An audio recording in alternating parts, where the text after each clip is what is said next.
Okay, we're on. Cool. Hello, guys. Welcome back to the Uncensored Critic podcast. Thank you, as always, for tuning in. It means the world to me. Thank you very, very much.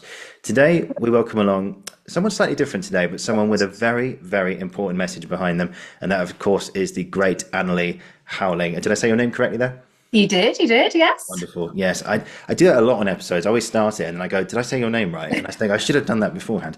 So that's a continuation. Anyway, so Annalie, let's take a moment to introduce her. For any of you who don't follow her on Instagram, just here's this one's for you.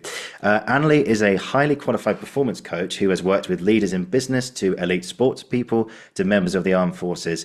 Her work is to relieve you from the limiting beliefs that you have on yourself and make you realize just how strong and powerful you are, despite what any friend, in inverted commas, colleague, stranger, or even family member might say. She has an extensive background in the corporate world, working with FTSE, which is the Financial Times Stock Exchange, sitting on many boards and currently on the EMDR, which is eye movement desensitization and reprocessing, which is a psychotherapy technique treating people with trauma and PTSD. She's a certified global practitioner in that field, offering unique approaches to her clients as opposed to traditional therapy, helping you boost your confidence and unlock your potential that you didn't know you had, ultimately helping you love yourself even more, reclaim your power, and that you're stronger than you think. And in her own words, she says, it's why things haven't come easy, because what you're building, what you're becoming is extraordinary. When it feels heavy, remind yourself not that everyone can walk this road. You're doing what most people wouldn't even try. You're here to lead, to inspire, to rise above what's ordinary. So keep going, step by step, day by day. The hard path is leading you exactly where you're meant to be. Her words, exactly there. So, hello, Annalie. Hi, that was a lovely introduction. Thank you. Oh, that's all you, mate. That's all your work. I was waiting to see if you were going to drop in. So I'm a bit of an F bomber, and I was waiting to see if you were going to drop in and your calling, your path is harder because your calling is higher. So rise the fuck up, which is another one of my favorite Yeah, posts. So yeah. I was waiting to see if you were going to F bomb, but I've done it. No, Hooray. I can F-bomb if you want. I did. I mean, I did. If you don't mind, I went through your stories on Instagram. I had screenshotted a few of them because I thought I've got to use some of those today. So if you want an F-bomb one, we've got one here actually. You didn't deserve the heartbreak, the cruelty, the pain, or the chaos that came your way. None of it was ever your fault. But somehow through it all, you kept going. You endured the unthinkable, and here you are, standing, breathing, surviving. That's something to be fucking proud of. So thank you. Yeah, it Yeah. gave me goosebumps. That I just sort of I had a lot of comments from that story and people that are really in it at that moment, and I can just connect to it so deeply still because Mm. life is life, right? We get thrown these things all the time, and you don't have an option. You've got to keep going a lot of the time, and that is putting one foot in front of the other. And I don't think often enough either we tell ourselves or we're told how fucking incredible it is just to do that. Mm. It seems like we I think maybe hang on big accolades rather than the strength it takes often to just put one foot in front of the other. Yeah, so that quote, literally half the job is just turning up in the first Mm. place. You know, Yeah, yeah, turning completely. up is like a huge step. Like you might think, yeah, but I've just arrived, I haven't done anything yet. But actually, the fact that you're here, you got yourself out of bed and you're able to do it, that's just half the journey, and you're halfway there already. Simple. Mhm. So I suppose with a lot of guests on the show, because the reason for getting you on today, Annalie, because you offer a lot of great advice about stuff, and of course, people in the acting business or any art based industry, we're faced with a lot of criticism, a lot of rejection, a lot of stuff that we have to get used to very, very quickly. But before we get into that, I just we'll start with the starter question for yourself. It's slightly different today. What's your story? Ooh, the story that I'm telling myself or a public facing one. Which one do you want today? Uh, Story of you. How is your life shaped you to the person I'm speaking to right now? So I was told fairly recently by this fantastic lady called Denise O'Dwyer, who was doing this kind of reading about me. And she said, you're someone that has to lead a very dynamic life. And she was like, I wouldn't say that to a lot of people because I think it would freak them out. Mm, And as soon as she said it, actually a lot of things clicked into place. So my story is someone that and by the word dynamic in that context was that things leave as quickly as sometimes they arrive, and you just have to be able to be with the uncertainty, or indeed the certainty that things are going to work out okay no matter what, often when the evidence in front of you is quite to the contrary. So my life, I would say, is one that has been full of dynamic interventions, chops, changes, and then at the same time, as is all of life, is a complete paradox, a bit like a beautiful plot twist at the end of the movie. You find out that everything happened exactly as it was always meant, that all of these things that seem disconnected, unconnected, bizarre, cruel, violent at times, actually have all been part of this long golden thread that honestly I think has led me to this exact moment where I am right now, us speaking. And I feel probably the most whole I ever have. That's fantastic. Yeah, and I've been following your work for like the best part of a year now, and you're very, very open. And you're one of these fantastic coaches. You're not scared of sharing your own experiences, and you shared some stories how in the past, like if you don't mind me saying that, like most of us, we're not kind to ourselves sometimes. Sometimes we're not our best friend, and we're always telling ourselves, you got to be your own best friend. It's only you and I, as in me, myself and I, or you're yourself and I, all the way through. But no, you've probably given a lot of people some incredible courage to share their own stories, about their own journeys to where they are now. I mean, I can't imagine some of the people who have got in touch with you. What kind of stories have you heard? Oh, wow. Firstly, thank you for saying that. I really appreciate it, because obviously when you're putting stuff out online, you don't know the connection. We spoke off air and I said to you, look, this is about your audience and helping someone. And we both agree that's why we're both doing it, is that if one person hears anything that you and I might say that helps them get out of pain or someone they love, then we've done a good job. And I don't believe my ego belongs in that. And I suppose I sit with clients and I hear the most, sometimes some things that are so wicked that I didn't comprehend could happen. And then you see the transformation of somebody when they're able to move through something that had held them captive all that time, and beliefs about themselves that had limited them. And yeah, we do get it in messages. I get a lot of messages of people in a moment of complete heartbreak, whether that's grief, whether that's romantic heartbreak, whether that was being misled, perhaps by a business partner. I have a lot of that, actually. I have a lot of men will message me, which I think speaks to some shame, actually. So I will often have, a lot of people will be in the comments, predominantly I would say women. The DMs are usually guys, because I still think there's perhaps an element of shame, especially if they feel they've been duped into something or by somebody, and they perhaps don't want their comments to be out there being read. But yeah, not all of it is heartbreaking, and I guess perhaps again gives me motivational fuel to be really honest, because that shit's happened to me. And sure, I'm a therapist and a coach, and thank you for that beautiful introduction. I do all this cool stuff, and I've got this lovely house, and I have got an amazing life, but shitty things have happened. And and as you'll know, quite often all at once. So it's like not just the heartbreak, and it's financial anxiety bordering on financial ruin, and it's maybe a health issue, and it's it's never a frenemy, it's always like loaded on at once, and you're just kind of pushed to your own limits. And that's where I think we find our own power at times, is the whole phoenix rising. And I feel a bit of responsibility in this space, in this kind of healing space, to just tell people like it is. And one of my things that I talk about a lot is that two things can be true at the same time. You can be grateful and for things that you do have, and a healthy body, or other things in your life, but also other things can be absolute shit, and it's okay to acknowledge both. Exactly. And that's one thing that you mentioned there, the word shame, which I know you've been a big talker about. And in fact, it's a good segue onto your upcoming book, which is called Unapologetic.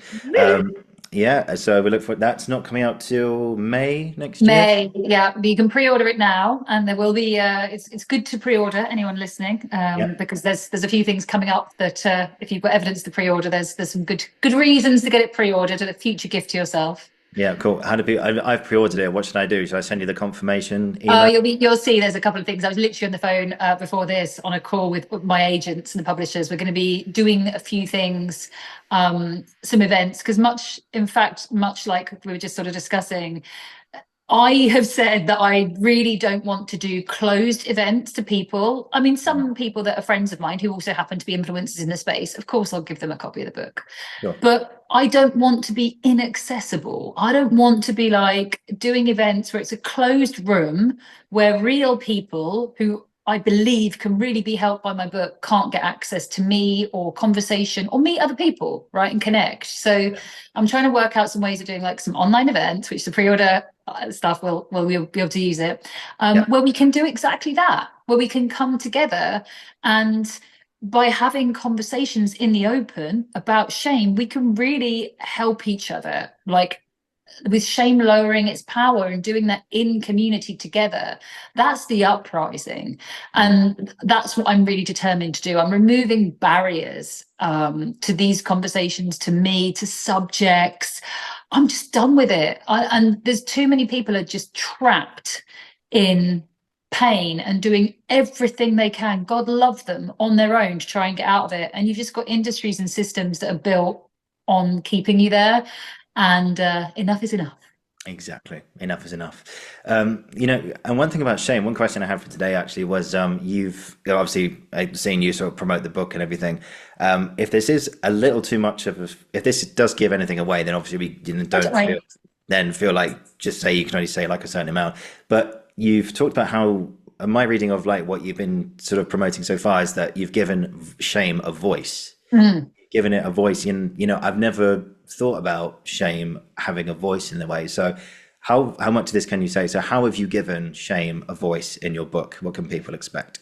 Sure. So I guess a good way, the thing that's popped into my head is when my marriage was failing, I was self-harming. I am going through this situation where I probably honestly don't want to face up to the reality of what needs to happen. Some of those conversations I was going through, I'm going on courses, I'm doing all these different things to try and find the golden answer wrapped in a bow that will just make everything go away. And of course it won't, right? You know, we've all been, again, through some of these moments in our life. And what I would do is I would scour like chat rooms, things like Mumsnet in the UK, to anonymously, to try and find any post, anything that sounded like me. So and more than that, anything that would let me know that it was going to be okay. That's what I was looking for, hope, really. But what I know is that within me, this, you know, shame is a felt sense. It's very hard to put into words, shame. So it is the I am. When you're doing trauma work, you get to the underlying limiting belief, and it's always an I am. I am bad. I am disgusting. I'm a failure. I'm unworthy. I'm out of time. I'm unlovable. I'm a bad mother. Like when you say any of those things, I mean, you may have one that's resonating in your head right now. It makes you feel quite unwell. It's in the pit of your stomach, shame. And so me giving shame a voice is honestly me saying the things out loud, but in my own story, really openly, whereby I hope that will give permission to someone else to share something, however they choose. So, for example, one of the things that's in my book, I think this has never been done. I have my own divorce lawyer in there, and I have my own therapist in there, and I have waived my own right to anonymity with my therapist. And she has put in some early notes on my file from when I was self-harming and going through those worst times, because I want people that are maybe feeling like they want to get help, but they're ashamed, or want to tell someone something is happening, but shame is the one, you know, at the driving seat telling them they couldn't possibly, because they'll end up being rejected, or because they're too unlovable, or because they're so unworthy. And shame is a lens that you see the world through, and you start people pleasing and trying to be perfect. It makes me feel emotional. Like that version of myself was so damaged and hurt and fragile. And when you're going through these really difficult things, you know, shame just has such a hold of you. And all I can say is to anybody, I have had two lives. I had one where shame really did have its roots deeply within me. And now at 43 and divorced and a single mother, I am so shameless. I am borderline unhinged. Like, I am so free. There is not one thing, like we've spoken, I haven't asked you not to talk about anything. I haven't said, oh, this is off limits or whatever. Like, there is nothing I'm afraid about you asking me. And before, it would have been like me digging my nails into my palm thinking, please don't ask me about that. Like, please don't, you know, like when you're out with friends, you're like, I don't want that subject to come up. Right. We've all been there. Like, someone mentions something and you're like, oh my God, quickly, let's just move it on. Or, you know, that is how I used to live my life. And then you start adopting behaviors to try and manage it.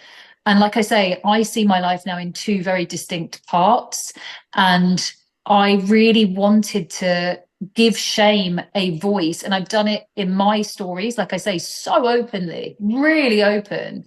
You know, I'm a therapist that used to self-harm. That's potentially not great. People could be like, oh, why would you go to her for help when she couldn't help herself? Do you know what? I don't care. Put it out there. Like, as in, if people want to cancel me as a therapist and say I'm no good at my job, I know I am. But what's more important to me is that somebody else reads it and looks at it and goes, oh my God, that's me. And if that's me, that means I'm not on my own. And if I'm not on my own, that means there's help. I did a video in the summer of me going to get a facial for the first time in years, because I used to scratch my face. That was how I self-harmed. I used to scratch my face until it bled. So there are some scars there. And that's why I always have some makeup on for myself and to cover it. And I talked about it and I was like, you know, don't know how this is going to go down, but I'm going to tell you this is what I'm doing. And you know, I think people maybe look at me and make up a story or whatever. And you know, I said, look, I'm really nervous about it. I'm nervous about someone seeing me with no makeup on, and they're really obviously looking at your skin in a facial, like, you know, under a magnifying glass. Very vulnerable for me, like really vulnerable. Yeah. And the outpouring of comments and messages, the amount of people I had that messaged and went, oh my God, I do this too. I didn't know. I didn't know there was a name for it. I didn't know that. I mean, really, like hundreds and hundreds in the comments and then in the DMs of people saying, I do the same thing. I pick up my fingers. I burn my legs in the shower. I do exactly the same with my face. And the amount of people going, I thought I was going mad. I didn't know there was a name for this. Like, that one thing lifted shame from the people that I know interacted with it, right? I would like to think that it reached more people that needed to see it. So with this book, I'm covering really shameful subject areas like sex and pleasure, fertility, divorce, breakups, grief, love, heartbreak, being alone. But I'm really going through shame, how it manifests from trauma, because there are some amazing tools out there and self-help and, you know, do these 10 steps and all manner of things you can do to try and help with symptoms. But nobody, as far as I'm aware, has given a voice to shame. And as the high priestess, Brene Brown, very well puts it, as soon as you name shame, it loses its power.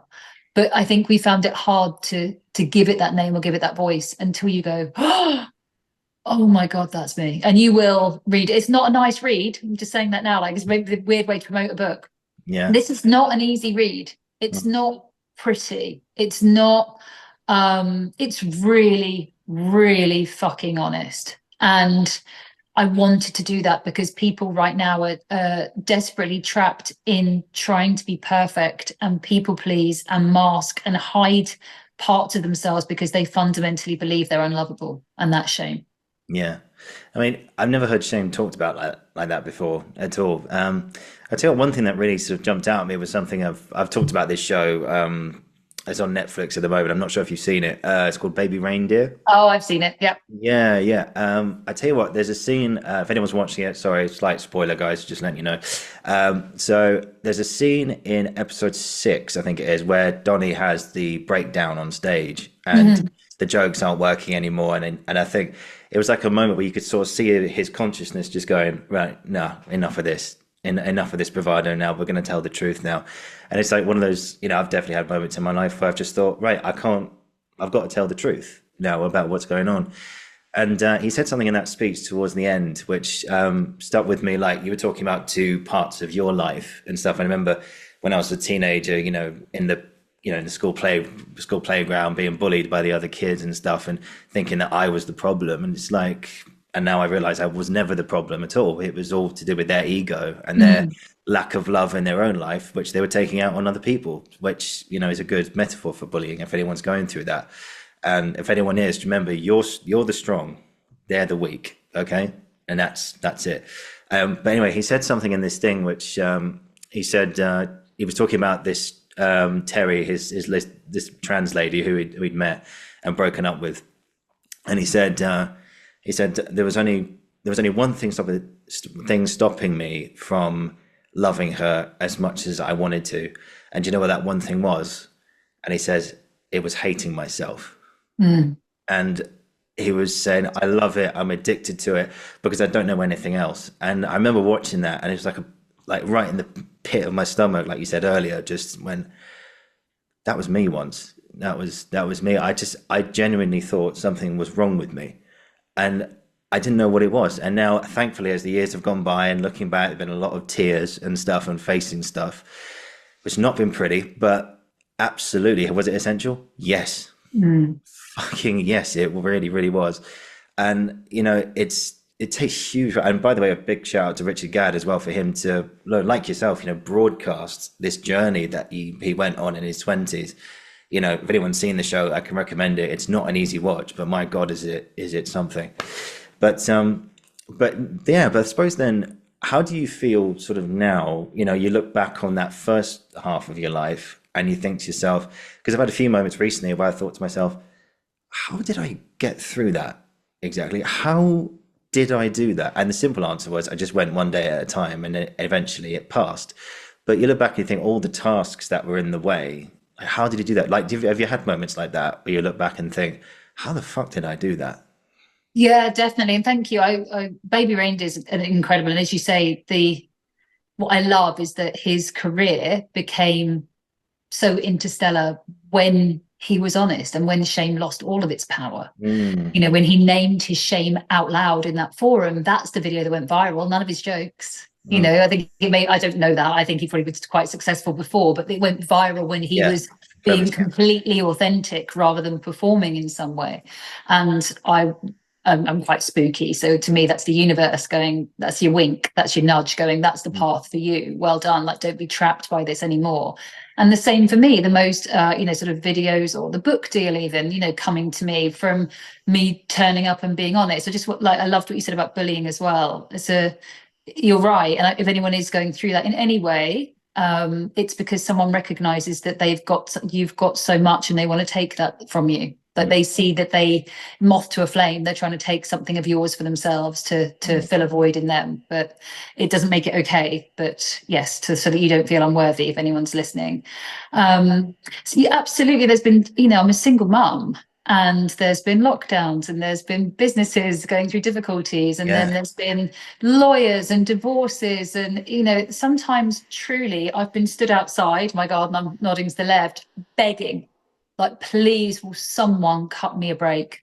Will someone just cut me one break? You know, I will do anything. I will work.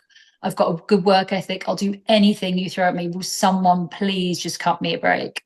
And, you know, there's that whole saying when, you know, you'll look back and what you've got now is what you wished for. And it's always true.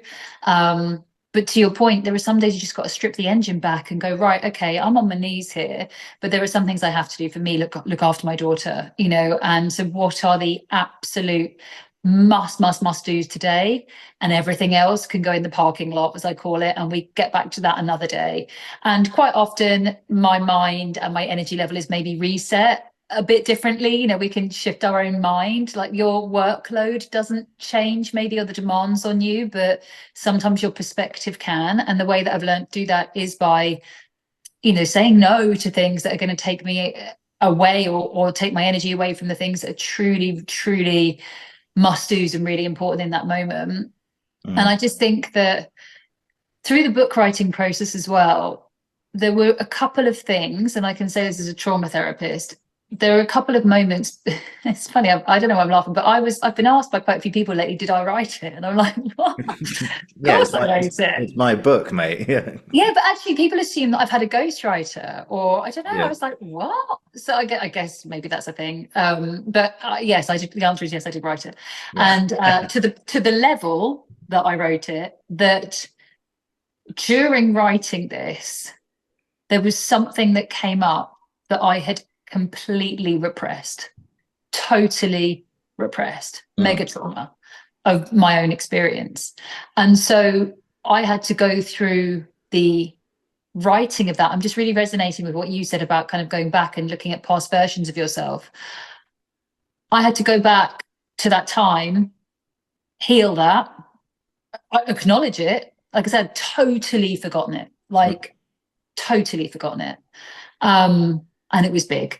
And I had to deal with that, heal that, surface it, be in there, you know, guts and all, really go through the whole thing while still being on deadlines, while still living my own life, you know, like working, everything else is happening and writing this book. But there is a paradox in healing. And when you're in the thick of it and the adrenals are going and your cortisol is going and you've just got to fucking get it done, just get through, just, you know, whatever it is you've got to do, you're not prepared to deal with a lot of those things right now. Like some people wonder why they're not maybe feeling grief in the moment, say if you lose a loved one or something like that.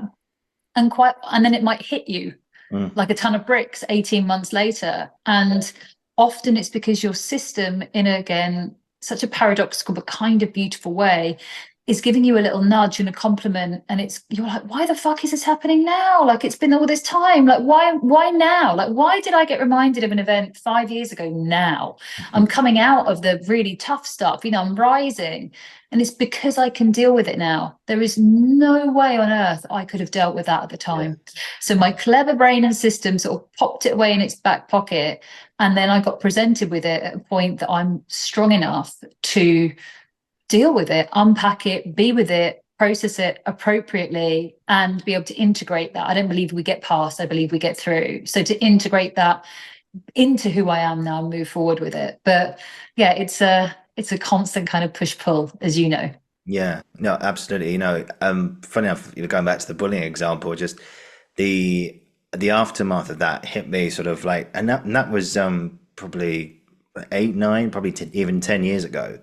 And yet then all the emotion just came out one night. It just rose, and I started talking about it, and then it just all just there, and I just, you know, a bit like your surname, I howled, and yeah, I just got it all out my system, and yeah, it was a tough moment to go through, but at the end of the day, it was acknowledging that, yeah, that's how they made me feel, and you know, I have to look at myself, not playing the victim card here or anything, but how much I allowed that to happen. And because, you know, it's these social constructs, I've been thinking about these a lot, that when you're in school, you have to have friends. You have to have these things.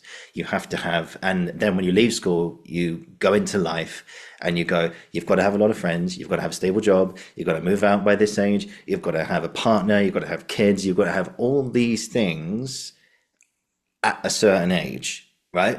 And then someone outside the matrix goes, why do we have to have these things? Yeah. Why do we have to do that? And people go, yeah, but it's what you got to do. It's like, well, again, why do we have to do it? Because it's what you got to do. But actually what they're trying to say is we don't know any different, and anything outside of this belief system is completely alien to us and very kind of just, I don't want, like, no. And then suddenly they just run back to the safe, you know, to the comfort zone, which I know you talk about a lot as well. But yeah, it's very interesting what you say there, actually. And, you know, funny enough, I thought I was the only one who was going through that, you know, someone who years later things come up. So to hear you say that again, we're not alone in this. Another thing you've talked about is the inner critic, which there's lots of people have different names for it: the ego, the inner dictator, the inner this, that, and the other. But inner critic's a really good way of putting it. So one question I have for today was, why does our inner critic not want us to be happy? Ooh, that's a great question. So I actually think our inner critic does want us to be happy, but our inner critic is the custodian of our comfort zone. So I like to think about the inner critic like I always say it's like a well-meaning friend that's got it a bit wrong. But if you think about it like an overbearing aunt, for example. Mm. Have you had a sandwich? It's a bit cold out. Can I get you another coat? So you're kind of pushing on with your life. You're putting yourself out there, doing a podcast. You're making changes. You're going to push yourself forward for a big part that you haven't done, or, whatever it might be, something that's like challenging to you in any regard. And that is when your inner critic starts kicking off, basically, because it cannot keep you safe. The inner critic's job is to keep you safely within your comfort zone, because the comfort zone is known. So by keeping you in there, it can manage everything. It knows that you like this. It knows that that's safe. It knows that we didn't like that. And, that person laughed at you when you were 8, when you wore a green jumper. So let's not do that again. So it can manage you. It can manage you really well in the comfort zone, because the comfort zone is what we know. And exactly that is like a comfortable old couch. Now, when we are about to bust out of the comfort zone and do something in the unknown that we've never done before, the inner critic panics. And so that's when you start getting the, oh, no, but that didn't go very well for you, or what are people going to say, or they're going to laugh at you, or there's really no point you doing that. You might as well just not bother. Don't even bother trying. There's no point. It's not going to work. I mean, how many times do you have that? Or the Sunday night dread spiral, the comparison. Or look at them. Why aren't you doing that? The age thing you just named. Like, well, you should be doing that because look at them. You went to school with them and now they've got a house and a Cocker Spaniel. What about you, you loser? It's like doing all of that kind of stuff. So the inner critic appears at 2 times. One is when your defenses are low. So this is a really good way to check in, is like, oh, hang on, Sunday night dread. Perfect example. When you're feeling like you're comparing yourself to other people, or you're doing some doom scrolling, like maybe you're a bit tired, perhaps had a lot of fun at the weekend, or whatever it might be, or you haven't eaten the normal food and not in your routine, or traveled, or whatever it might be. All you need to do is be like, okay, I get it. My defenses are down. And I've got like a little saying to myself, which is ask me on a different day. So today is not the day I'm going to go on a doom spiral. I'm just going to park this stuff. I'm going to have a good night's sleep. I'm going to move my body in whatever way I feel and put some nutritious food in my body. And then tomorrow we'll come to this and I'll probably feel very differently about myself. Yeah. The other time it's really going for you, and this is a compliment again from it in your system, is when you are about to make a big change. So I just led a retreat in Comporta in Portugal, and on the last day, we've gone through a trauma retreat. We're telling our stories that shame told us in safe spaces. We're releasing. I say it's like the steam coming out of a kettle. If you imagine, it's all coming out, and you're having this transformational process. And then there comes the point when you're, we've been in this group, we're together, we're safe. Probably like when you're working with a crew or a team, and then it's coming to an end, and you have to go back to your real life. And it's like, oh my God, how am I going to integrate this? Because it usually means it's having conversations with people, probably boundaries, changing things. And that's when the inner critic is like, no, that's not going to work. Let's forget all about it. You might as well just stay safe, stay small, dim your light, don't bother, play it safe. Because again, that's all it knows. So if you're hearing it, check in. Am I hearing it because I have not been looking after myself very well? Maybe I've been around people, places and things that don't serve my mental health very well, and I can stabilize that and come back to this question, decision, thought, ask me on a different day. Or am I about to bust out of my comfort zone and do something courageous and in line with my purpose that lights me up? In which case, when it's going for you, it's because it knows it's basically lost you. It's got its fingers on your collar trying to pull you back, and you're out of there. In which case, take it as a compliment.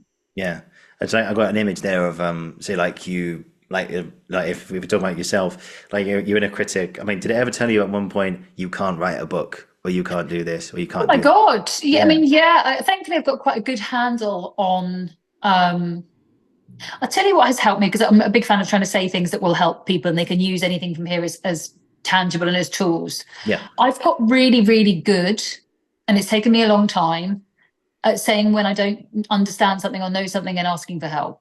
So I know how to write captions for social media. I know how to speak to camera. I know, I read. I've always read. I've got a library. I'm like Belle from Beauty and the Beast. Like I've always read so many books. So I knew I had a good understanding, but I've never written a book. But then the way that I would say to anyone listening is, no one's got an expectation of me in the early process. I haven't done this before. This is my first radio. I've got an amazing agent, literary agent. She's unbelievable. She helped me, and asking questions, right? I don't really know this. Has anyone got any advice? What's a good structure? How do I start this? How many words should I aim for? Like, do I just free flow out? And through the process of, I've not only written a book this year, I have learnt about the publishing industry. I've learned an entire industry. I've learned so much. So I think saying when you don't know something also quietens down your inner critic, because it's sometimes the pressure to appear perfect and like everything, when of course I don't. So I asked a load of questions, maybe even dumb ones, but that gave me all the information that I needed.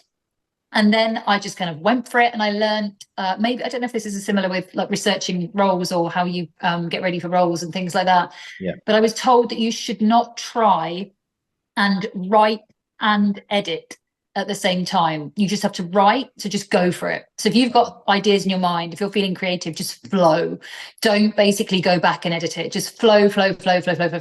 Yeah. And on a separate occasion, edit, but never try and do the two at once, because you're kind of in two different, roles. Well, yeah. I think we call that.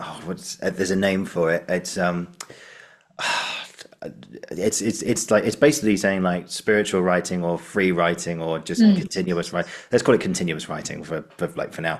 So yeah, basically you start with a piece of paper, or you're on Microsoft Word or whatever, and you just write it all out, blah blah blah blah blah blah.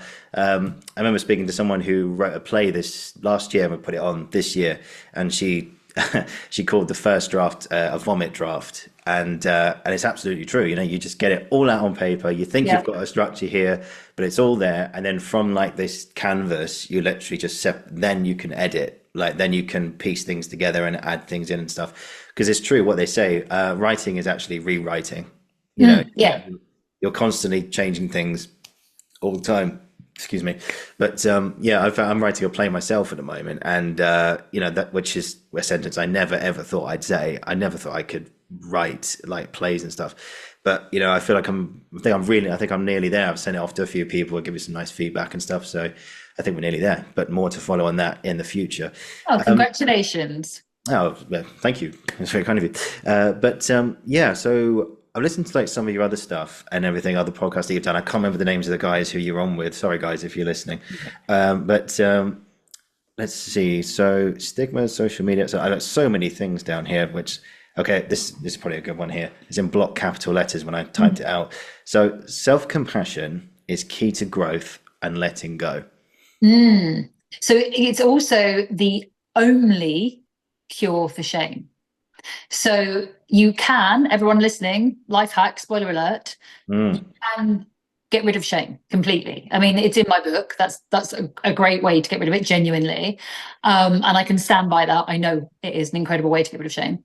Because I've written the thing that I needed and I put everything into it. But the beautiful thing is that when shame leaves your body, if you think like about a lot of us have had it in there for a long time. So if you think about a tree, a magnificent tree, it's got deep roots. So when you pull that up, when you pull all of this shame, these limiting belief statements out of your system, it leaves a lot of space for something. And I see it when I'm doing work with clients one-to-one, when I do the EMDR sessions and we remove that limiting belief about themselves, what immediately goes into its place is self-compassion. So, you have, say, someone that's been with a parent when they died suddenly, right? Or a victim of sexual assault.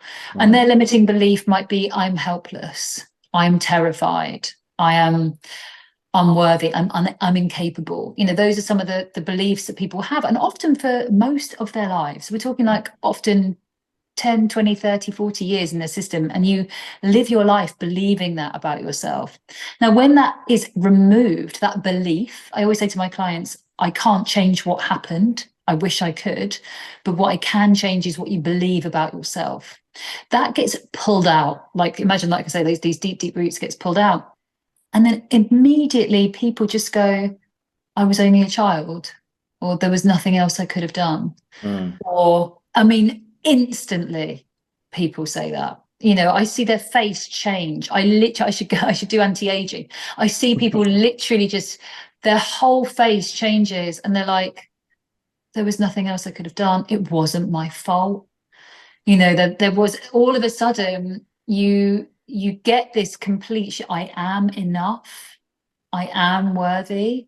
So this self-compassion is a really difficult thing to give to ourselves. If I told you some tricky stuff for me, you go, oh, I'm so sorry, darling. Like, you know, and you'd offer me some compassion for me. And I can do the same for you really easily. It's very, very difficult to offer it to ourselves because we're within our own story. And an exercise that is really useful for somebody who maybe, I understand you have to be quite privileged to come and see me for a session. By the way, if anyone's a veteran of the armed forces, I never charge. That's pro bono. But for anybody else, you know, there is an exercise you can do where you go back to the version of yourself. Typically, it's in childhood at some point, but sometimes older. And when you rerun that vision, like the movie of the event in your head, you put somebody in that place that's the same age. So I grew up in a very violent household. My father was very violent and my mother colluded, which fundamentally left me unsafe because, you know, they're colluding. One may be the violent person, but the other one in collusion is leaving me alone. You know, I'm alone and I'm unsafe with both of these people.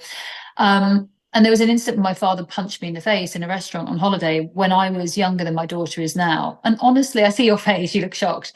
And honestly, for years, I did believe I must have done something to make him do it. Now, also add in that he told me it was my fault and I was bad and, you know, all of these things. And I made him do it from my behavior, whatever that was around the dinner table.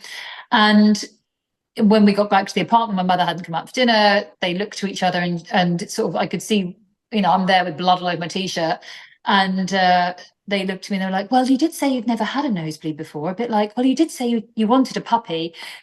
And at the time, you know, it's wrong, but you're like, well, I must have done something because I must be so bad and so unlovable. Yeah. Anyway, I carried that belief within me, I am bad, from the age of 7 to 30. I'm 43 now, about 34, 35, 36. When I started doing the EMDR training myself, and I went through this process and I had EMDR for this particular event because honestly, it haunted me. I would see it all the time. I could see it as clear as a bell, the flashback. I could see it like it was that day. And as part of that, you get the associated shame, the belief that lived deep within me that I was bad.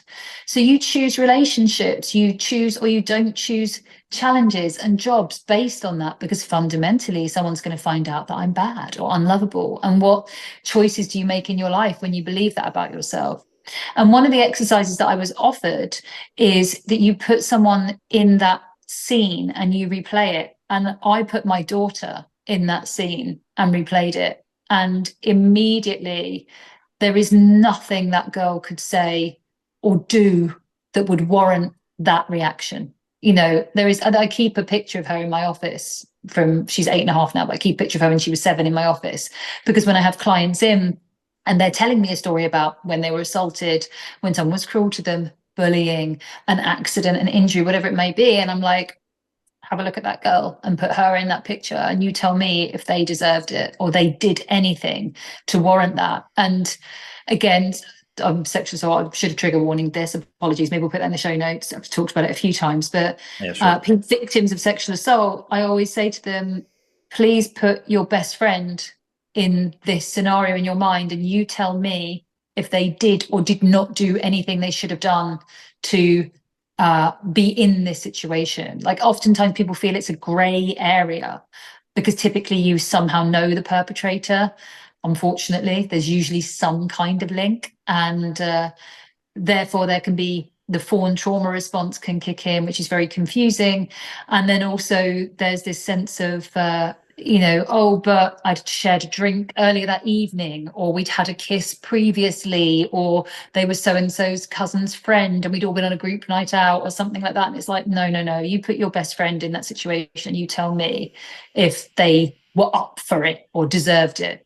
So that's an exercise for people that maybe are feeling a sense of wanting to work through something is to rerun the scenario, maybe a niece or a nephew, a friend's kid that you really like, you know, anybody of the same age, or like I say, a best friend, and you rerun the event that is haunting you, and just be with that, and just see if you think there is anything that they should have done, because that is a way to cultivate some self-compassion. Yeah. Wow. I'm so sorry for that experience you had on holiday. I mean, that sounds, yeah, I don't know what to say. That sounds horrendous. It's harder. So I'm able to talk about it so openly. This is part of me being completely shameless, Yeah, yeah, yeah, um, yeah, and having had the work done on me to understand now that wasn't my fault. And yeah, this is, again, it's a thank by the way, thank you so much. And it's a really beautiful example of you being able to give me self-compassion. And I'm sure you could tell me a story right now and I'd have tears in my eyes and feel so much pain for you. And this is why it's difficult to give that to ourselves. So I would encourage anyone listening to try and turn that lens on yourself as well. yeah. And I tell you what, it reminds me of something else from another film or another art project. Was if you've seen Good Will Hunting? Yes. Yeah. Long story short, so one thing that again, bullies in the playground stuff that's happened to me. Uh, you know, just exactly what you said there. Like growing up, when you said from 6 till 35, you had that feeling of there's something wrong with me. There's something wrong with it, and I had that in my teenage years, and it's probably into my early 20s. And thankfully, I've shaken it off now. And like I say, a lot of tears, a lot of processing, but it's essential for growth. And I tell you what, my mum has a very good saying: you only have to hurt once, and then get it. In other words, deal with it now, get it off your chest, and you never have to deal with it again. Don't let it dwell. Anyway, so with Good Will Hunting, is that scene? There's a very famous scene at the end where the late great Robin Williams has that moment with Matt Damon's character, who says, "Look, son, all this shit." Because anyone who hasn't seen it, the main character Will Hunting is, from what I remember, I haven't seen it for a little while, but he grew up in a bad household. Basically, his dad, I think, was abusive to him. He grew up kind of rebelling against people, being this complete avatar of a person who just didn't conform to anything because he was rebelling against his dad. I could be getting that wrong. I haven't seen the film for a little while, but that's like the gist of it. And at the end, Robin Williams goes, "Look, son, all this shit, it's not your fault." Yeah. And he goes, "Yeah, I know. No, no, no, no. Look at me. It's not your fault. I know. No, no, it's not your fault." And he keeps saying it again and again. It's not your fault. It's not your fault. And then eventually you see him the cracks start to show, the emotions starting to come up.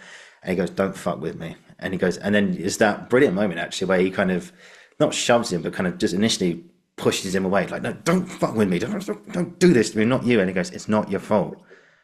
It's not your fault." And then he just cries and just goes to pieces in Robin Williams' arms. And yeah, that was very similar to what I thought. I just thought the bullies in the playground, other people who are just abusive to me, like verbally abusive for no reason, just because they were lashing out for a lack of love or something in their own lives. And it was like, so it was never me. No, no, it was never you in the first place. And it was like, and it's just that moment of like it's all just gone. And it was like, yeah. Thank you Okay. for sharing that. And I love that scene. Maybe we can link that in the notes as well. I bet it was on YouTube. Someone must have put that bit on YouTube because it's, Oh, yeah. as you say, it's so powerful. And we all watch these clips on social media of like someone rescuing an animal, right, that's terrified and it lashes out. Yeah. And then you see them change the environment and they brush it and clean its eyes and do beautiful things. I've got a rescue cat, and he was terrified, and it's taken him 2 years to sit on my lap. So but the environment can change. As long as your environment is calm, you can again reclaim trauma. But there's this beautiful quote from Carl Jung, and it's that what you resist persists. And that Robin Williams scene with Matt Damon as well, like almost, you're so kind of entrenched in this belief and you're so afraid of being open to love. Sometimes we've been so hurt that actually opening our hearts to love and trust is one of the hardest things. Like my cat, he was so conditioned to be, I think, kicked, that when people would walk past, initially he would react in a certain way. And it's taken him time but now he is opening himself to trust and love. And, you know, the same for us as well. And that, you know, that character in that scene is just so moving, because I think all of us in some way can resonate with that. I'm really glad that you raised it. And again, I'm sorry that you had that experience. And I'm just glad that you have been able to embody it and release it. That's the resisting, persisting, like you've managed to surface it and let it all out so that it can no longer control you. There's another Carl Jung quote I'm probably going to get slightly wrong, but it's one of my absolute favorites. And it's that a wise man keeps his shadow out in front so that it can never take you down from behind. And that to me is shame. So when we've been able to, you know, surface our shame, like reveal, feel, heal, you know, bring it to the surface, acknowledge what it is, be able to release it in whatever practice you want to that serves you, it can't ever get hold of you. Like there is nothing I'm afraid of you asking me, not one thing, because I've managed to work through it all and put it all out there. And it's in written pages. It's going to be, you know, it's going to be a global release of my bloody files with my therapist, you know, like, and I just feel so free and actually really energized and so, yeah, so connected to who I am, and really, really excited in the future. I feel untethered in the most beautiful way, and I want that for other people. Yeah, absolutely. I do have one question for you now, actually. If you don't mind me asking this, yeah. You mentioned your father and what happened to you on holiday. Did you ever find out why he was the way he was? So there was a sort of party line.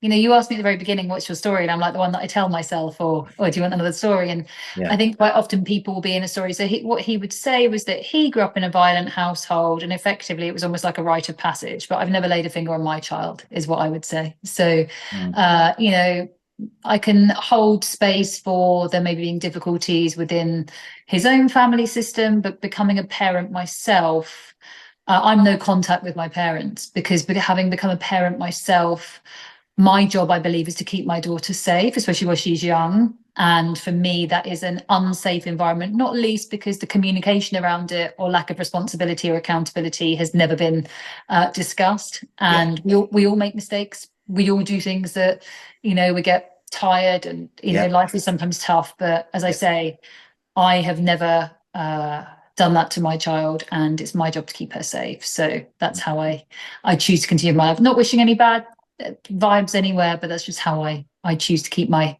peace and my sanctuary. Yeah. No, it's a good way of doing it. You know, I think peace in those formative years, you know, from maybe, well, actually from birth, I suppose, but when you're like, it's like, what age would you say your daughter like started to ask questions or notice things? I know she's still very young now, but what age do you think, in your experience, that they start to really kind of ask questions and notice things about the world and other people? There's a couple of core ages, and I must say I have seen it play out with Amber, who's my daughter. So Yeah. 0 to 3 is really very, very intrinsic in your attachment system and styles. So if you have any periods of time without one of your primary caregivers, let's say someone was quite poorly or they traveled a lot for work, that can have an impact on attachment. When I work with someone, it's always good to know, oh yeah, actually dad was in hospital for 6 months. You're like, right, okay, you know, or whatever. Injuries, all those sorts of things are quite important. When we're up to 7, there are 2 things that are happening. One, your core beliefs can be being established. And they're often like stories that are told within the family. So we're British, and things like, well, that sounds too good to be true, Oliver. Well, that's too good to be true. How come you just been offered that fantastic job on, you know, like, well, that's just too good to be true.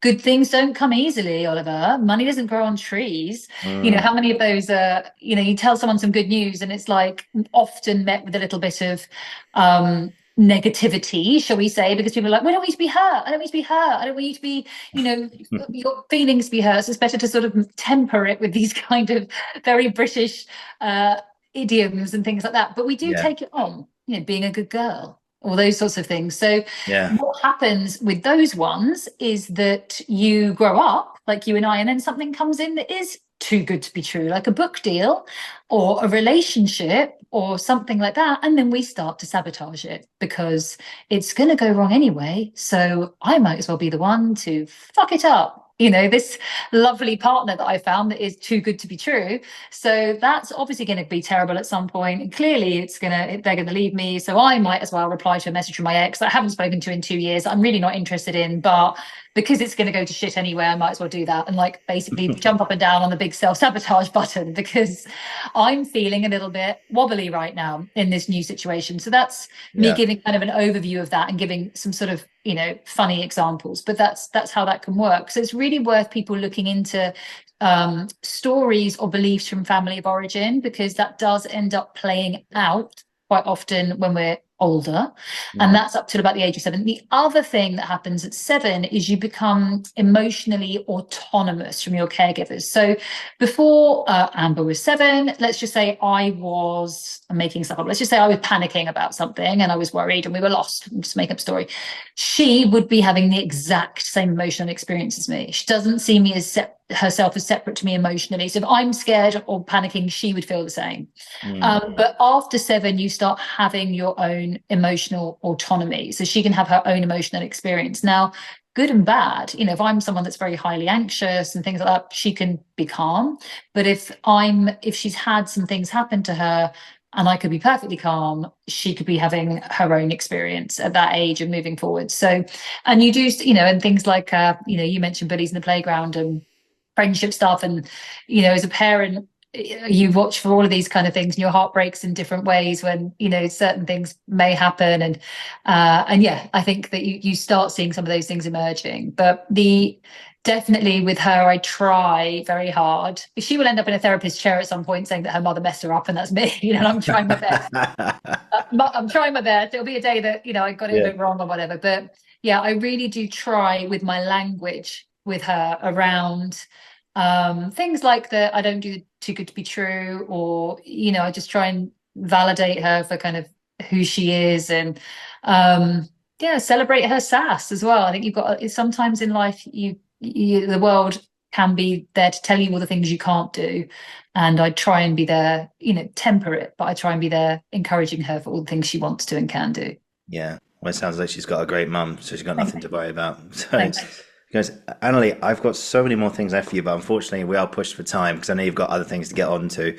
I just got a few more things left for you, but for sure we will continue this conversation in the future, and I look forward to reading the book as well, which comes out, as we say, May next year. And so, yeah, seriously, so many more things for you, but I know you've got to shoot off to other things. Oh, we'll do another one. We'll do another one near the book if you want. I'd love that. Yeah, absolutely. Yeah, around the release, and we'll get it, and I'd love to read it, and then we can talk about stuff in the book as well, which we can talk about unedited, because then it'll be out for the world to see it. So just got 3 more things left for you. I just want to, one bit of advice I heard you talk about was someone from, I think you mentioned her earlier, was it Brené Brown? Who has I think she has her own podcast, and she said this quote, which it's one of those quotes that kind of just jumps out at you and just really latches on, and like something goes like that in your head and in your body, and it goes like, oh great. And it was, people only give you shit if you receive it. Yeah, so I think I kind of like ad-libbed that a little bit, but her concept was, she was on a podcast, I think with Lewis Howes, but she does have her own, and it really helped shift something for me, because it was like, they can only give it to you if you take it. So, like the bullies in the playground, obviously you didn't know them, but of course you take it on, of course you take it to heart. Also at that age, they're your enemies, friends, that's all we had at the time. It was before like mobiles and stuff like that, and social media, and like it was everything, so it really was everything. But yeah, if somebody now was to give me a load of shit, if I'm like, oh my God, okay, and I took it on, like that's me kind of choosing to receive it. Whereas now someone could potentially be saying all manner of things. And I do get stuff on the internet, as you can imagine, and I don't have to receive that or engage with it. So it's like, imagine someone's handing you like a big tray, and rather than it being like a lovely tray of, I don't know, your favorite foods or something like that, it's a big tray of a load of shit. Like, you don't have to take it. You can even just say, that's interesting, or you don't have to say anything at all. You don't have to be impolite, but you don't have to receive it at all. I tell you, one of my favorite ones is I think it was actually from Toy Story 4. I'm not sure, have you seen it? I don't know, maybe. Anyway, there's a scene between 3 of the toys, and the 2 of them are going, they're trying to hatch a plan or something, and it's like, we could do this, we could do this, we could do this one thing where we jump and we just attack the person we're trying to get out of the way. And Buzz just goes, well, we're not doing that. And I just that one little line, I just thought, okay, I've heard what you're saying, but Yeah. we're not gonna do that. Yeah. So you didn't That's a no from me. yeah, that's a polite way of doing it. Yeah. Cool. Just got two more things left for you, Annalie. Then I know you've got other things to get onto.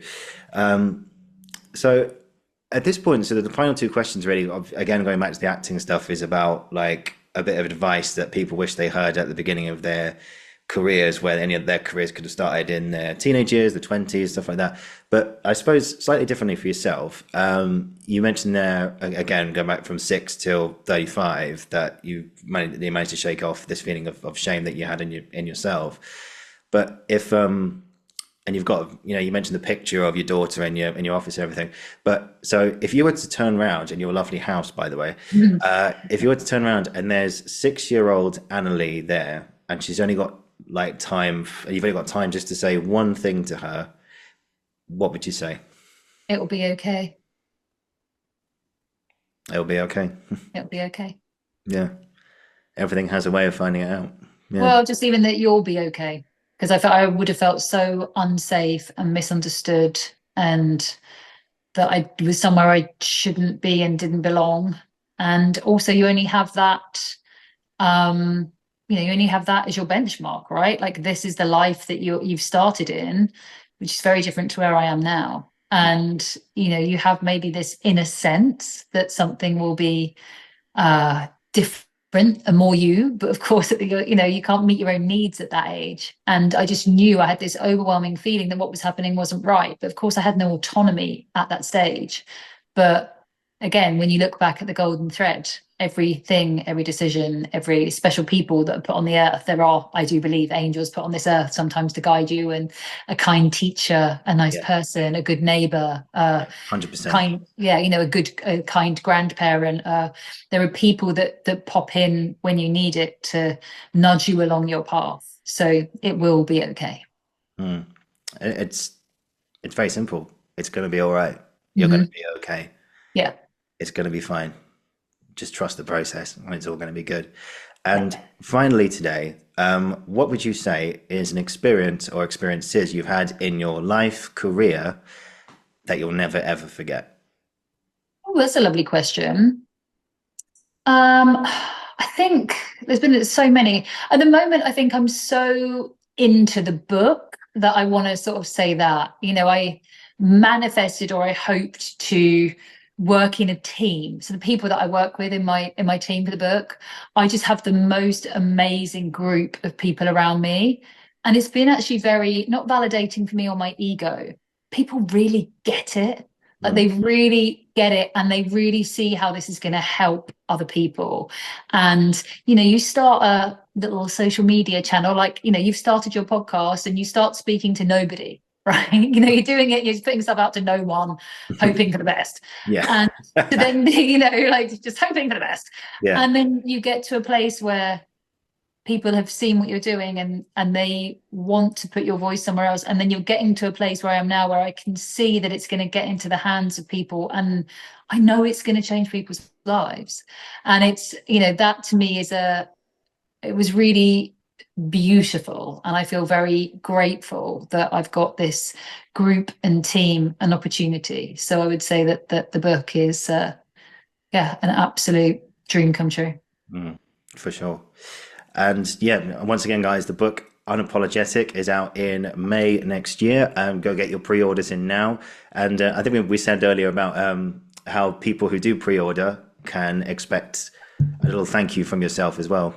Yeah, we're working on something. It's going to be some events, basically, we're working on. So if you pre-order, we're going to do some events early in the new year, because it doesn't come out until May. But I'm going to do a little bit of like some sneaky peeks, but also some good like online events. I want to give people, I think you've probably heard it from here, I want to help people along on the way. I want to join people together. I want us to tell our stories together. I want people to know they're not on their own or alone. And so I'm not making this like me and my influencery friends, who I do have some lovely influencery friends, but this is me wanting to do real things to really help people. So please pre-order, and we should be doing some fun things in the new year.